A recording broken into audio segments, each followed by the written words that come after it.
We're live officially. So your phone should be put away, please. I need just a little bit of your time, and then you'll have lots of opportunities to work on stuff today. Lots of independent time. Make sure you're using it wisely, though. I trust that you are. Let's talk a little bit about assignment 5.1. So if you recall yesterday, we went over Adobe fonts a little bit. I'll do a quick reminder because I can't remember how far we got compared to 6th period. But I think we talked about the automatic Adobe font version when it pops up in Illustrator. But if you go to adobefonts.com, actually, and you sign in, yours is going to say sign in right here, but because I'm already signed in, it's going to have my account up here.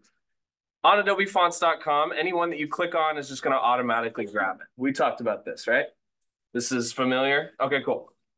Adobe Fonts, on top of getting us chi variable, has a ton of really useful information that you can not only see how these fonts look in a more designed sense, because it's kind of hard to get a grasp of what the font is trying to communicate by just looking at the letters. By putting it in context like this, even just if it's a thumbnail on Adobe Fonts, you could see how it could be used in a design or with a specific grouping of colors, right? It's a good resource to get started kind of looking at how the font could exist. But like League Spartan, for example, is not on Adobe Fonts. Oh my God, I cannot spell. League Spartan, so what do we do to get that font inside of our Adobe programs? And the way you do that is by adding the font to Windows itself. So one of my favorite free for use font websites is called The Font. You can also just Google the name of the font that you're looking for, but I trust the font. It's never given me like any type of viruses or anything gross for the computer. It's got good selections. The font is a good resource that I trust and that I also recommend. So if we look for the font we're trying to get, in this case, it's League Spartan. Okay, did not come up on the font. Where is it? Anyway, we're just going to Google League Spartan instead because it used to be there. That should, okay, Google Fonts is also legit because it's Google, right? Similar sort of process where it's got breakdowns of like how the family looks, type testing, all this stuff that we're not particularly interested in at the moment. We want to click this Get Font button. Yours is probably in light mode. When you click Get Font, it's going to have you two options here, the embed code or the download. We want to download that font, and it's going to pop open this fontname.zip. We've worked with zips a little bit, but getting them into actually Windows is a little bit more of a process. So when you get presented with this this zip pop-up, you click Save File. You can put it wherever. It's not something you'll turn in. I like keeping mine all in OneDrive so I can access it from any computer, but you don't have to do that. You can put it wherever you want. You can even put it on a thumb drive if you really want to. But as long as you save that file, and you can see that your League Spartan zip has been downloaded, what we're going to go do is extract it. And Mr. Hendricks talks about this in his video, but I also want to give you a visual in my style so that, let me minimize some of these. Visual in my style so that, sorry, that was the wrong minimize, so that you can see it here as well. So when you're presented with a zipped folder, it's like if you were given a zipped backpack. The information is there, but you have to unzip the backpack in order to reach into it and get the information out that you're trying to get. And the way that you do that with Windows is by clicking on this pink button up here that says Compressed Folder Tools. This is the one Mr. Hendricks mentioned, and that Extract All button lives right here in the pink folder menu sort of situation. So when you click on Extract All, you'll be greeted with another pop-up menu like this. And this highlighted piece right here is asking you, where do you want us to, or Windows is asking you, where do you want me to put this font? You can click Browse if you want to see where it's going. Right now, I think it's just going to my desktop. No, it's going into itself. But if you click Browse and you want that font to be extracted to your OneDrive or wherever, you can do that. Or you can just leave the default, is fine too. I'm going to do my fonts folder for easiness. And then make sure this box that says show extracted files when complete is checked. You want that one to be checked in order for this to be functioning properly. I click the extract button. It's going to pop open a new File Explorer window that does not have the pink bar on the top because we have just unzipped our backpack, which has allowed us access to all of the files inside of that backpack, like this thing right here. Let me close my preview panel because we're not needing that right now, called a true type font file, otherwise known as a TTF. So if I ever say something like, hey, you need a TTF in order for this to work, I'm talking about a true type font file. And it's got this little icon. Let me make it larger. It's got these little glyphs, these little these font type things, so that you can tell it's a type of font of some variety. Hi, good morning. So to get this font into our Illustrator, we're going to actually use the Windows font settings and just drag and drop it. So I'm going to put this on my side here so that you can just kind of see the files open. I'm going to click my Windows button and type the word font. It came out on the wrong screen. Let's try it again. Type the word font. Hi, morning. So in your font settings, these two A's, two different A's, it's going to pop open a settings panel like this. I'm going to also split my screen on this side. We're looking for this dotted box right here. This is where you click on your TTF file and you drag it and drop it over inside this dotted line box situation. And when you do that, it's going to say copy. I let go of my mouse. It's going to add it just super fast. It's going to be right there. You can click on it if you really want to know like some more detail about it. It's got metadata if you're interested, but it's not really relevant for what we need to do because it's all there. And it's going to, once you go back out, it's going to go back in alphabetical order.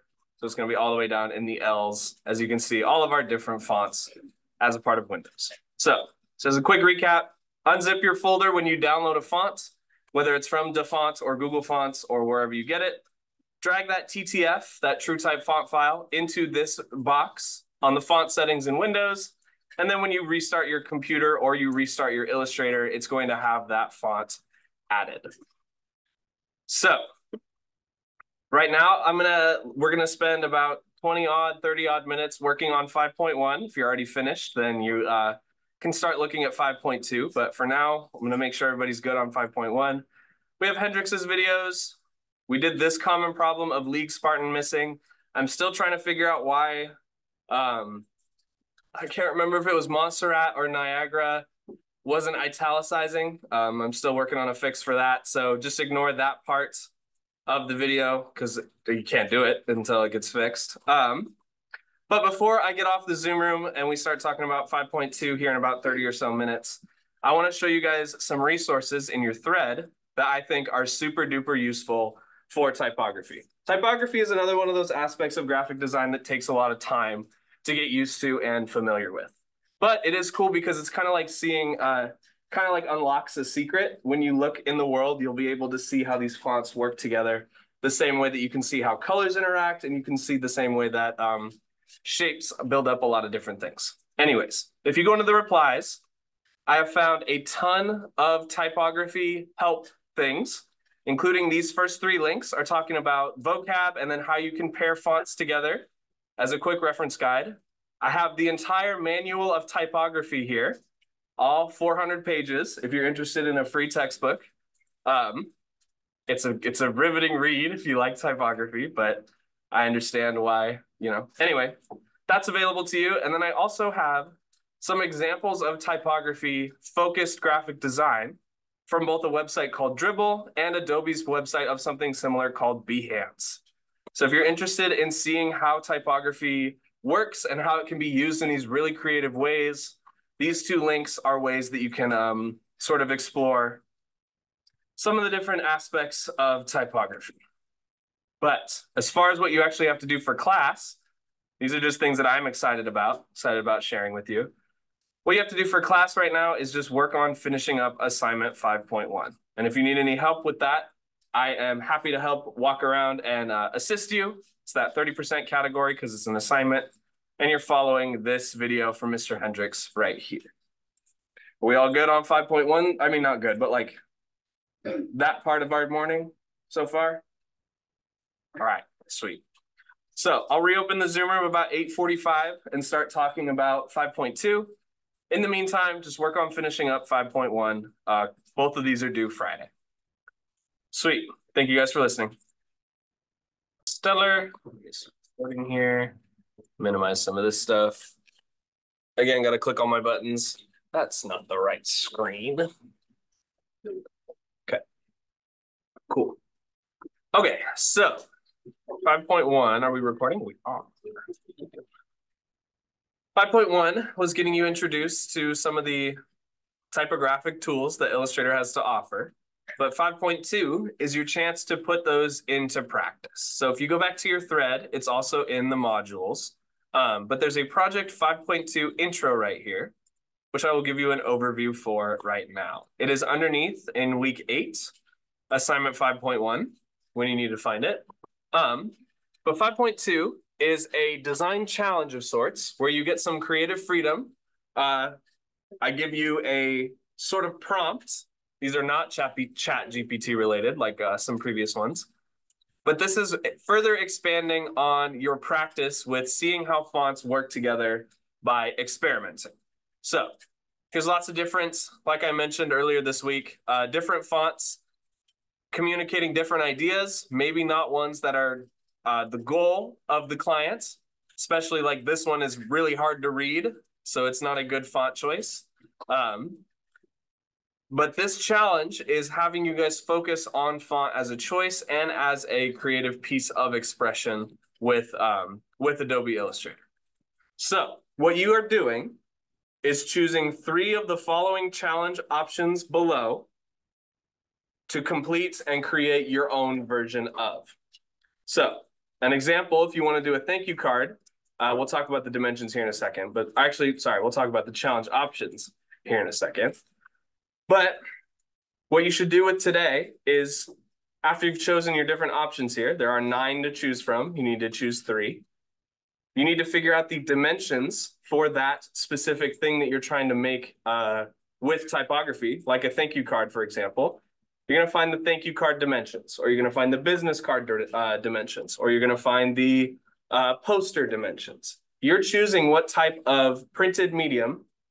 I mean, we're not going to literally print them unless you really want to, but typically typography is seen mostly in print, in flyers, in brochures, in business cards, in posters, in banners, and all types of stuff that's going to be on paper physically, something that people are going to read, right?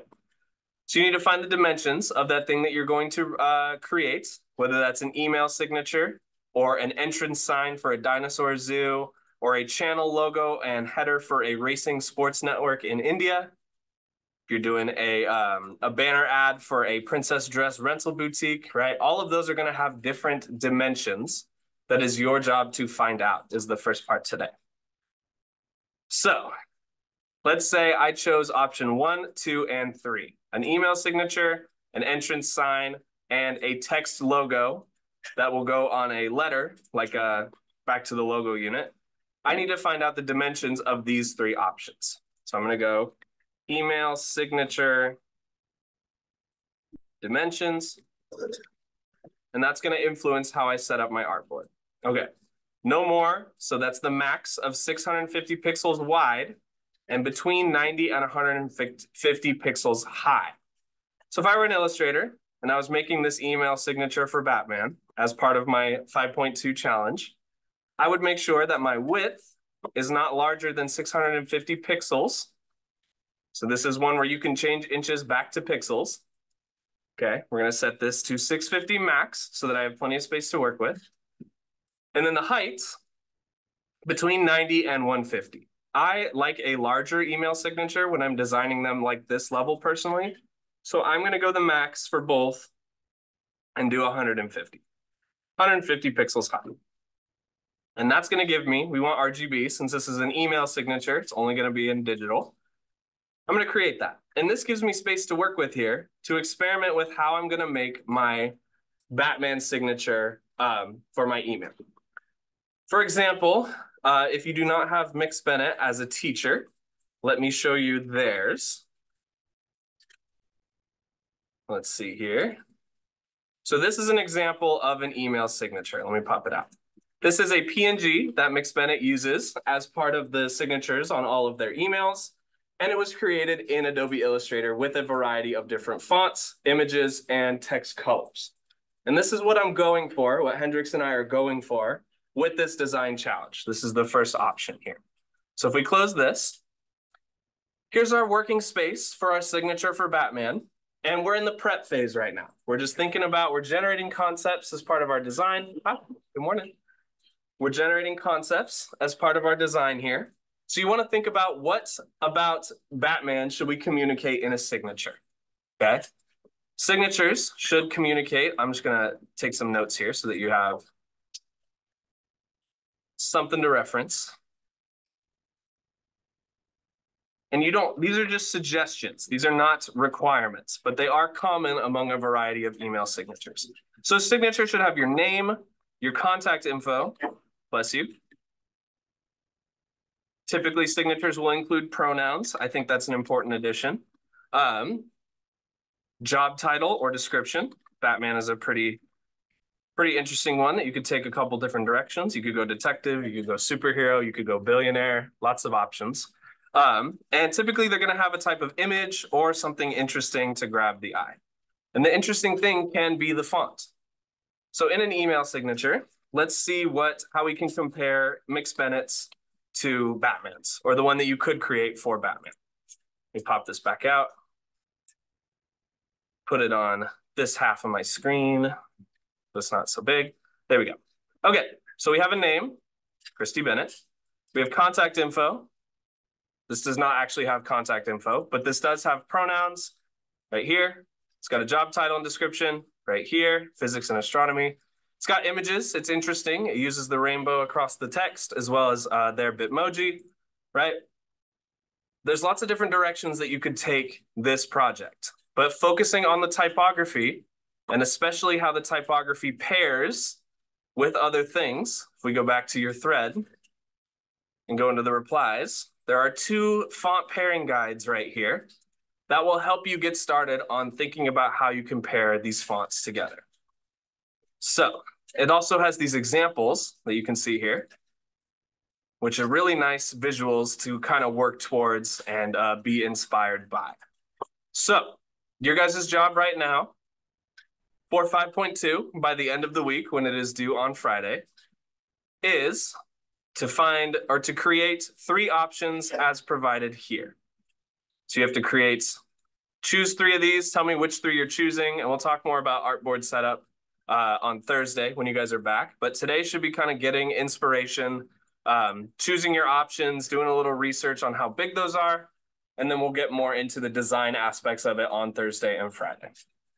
So if you're finished with 5.1, start thinking about what options you want to choose for 5.2 and figuring out what size those things are so that you can start creating them with the remainder of our period, which is about 25 minutes or so. Does this make sense? This is your project for this unit. So you want to focus on this one. It's the 50% of your grade category. It's the important one. This is going to be where you can really start to practice typography.